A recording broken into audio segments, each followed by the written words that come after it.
Hi, I'm Father Harry. Welcome to Sermons from the Mount, my weekly reflection on the readings of the Church of England lectionary. This week, we'll find out what happened when fear tapped me on the shoulder miles from home. And as we continue in these uncertain times, I will share with you some comforting thoughts on the subject of fear. At the end of the video, there may be the opportunity to click on a button to view my last reflection. You may also be able to subscribe for free by clicking on the round picture.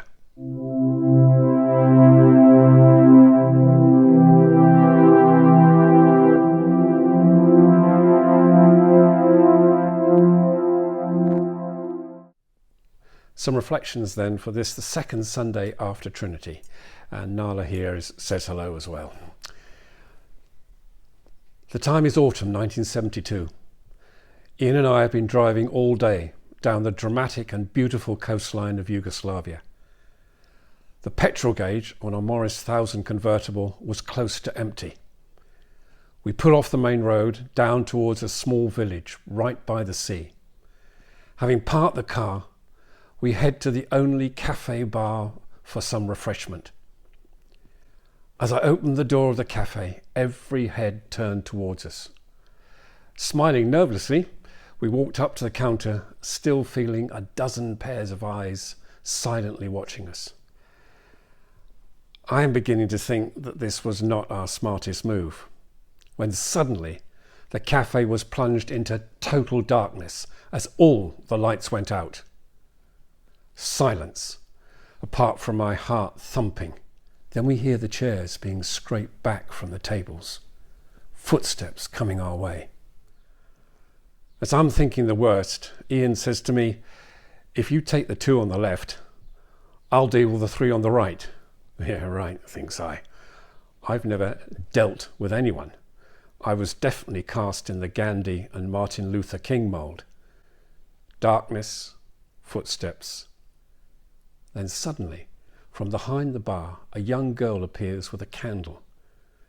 Now there is laughter, slaps on the backs, arms round our shoulders.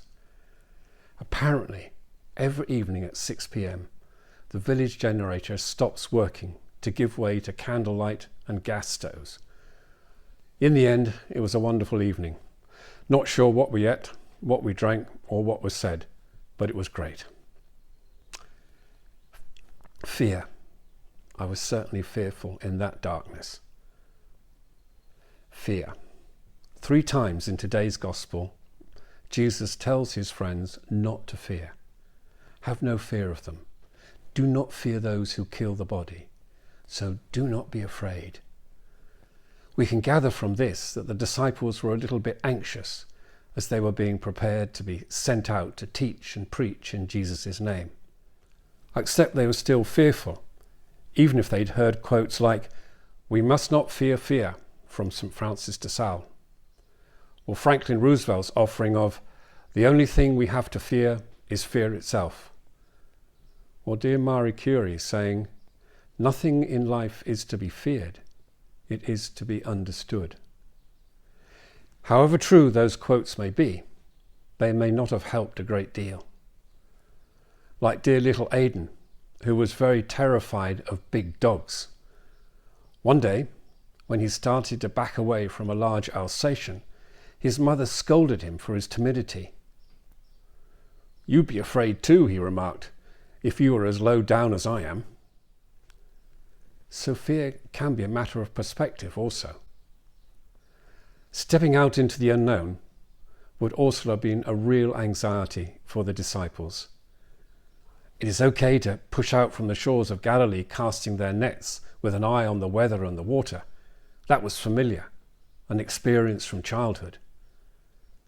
Pushing out from Galilee to cast out demons with so many eyes on them, not so sure. Jesus spells out that there will be dangers, there will be conflict, even the sword.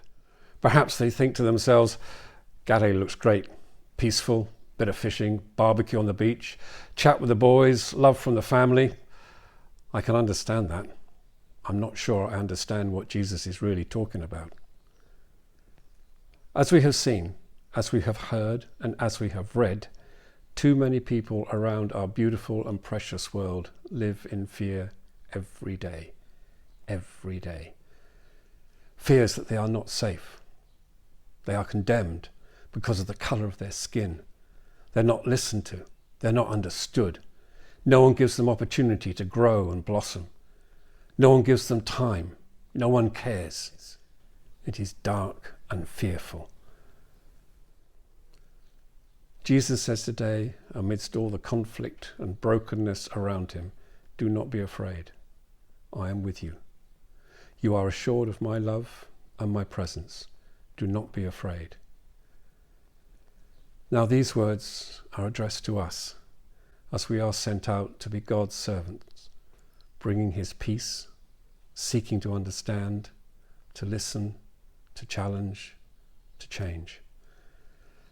Bit scary, but try not to be afraid. The world cries out for the peace and the love of God, which we can bring. Don't be afraid. So keep well, keep safe, and God bless.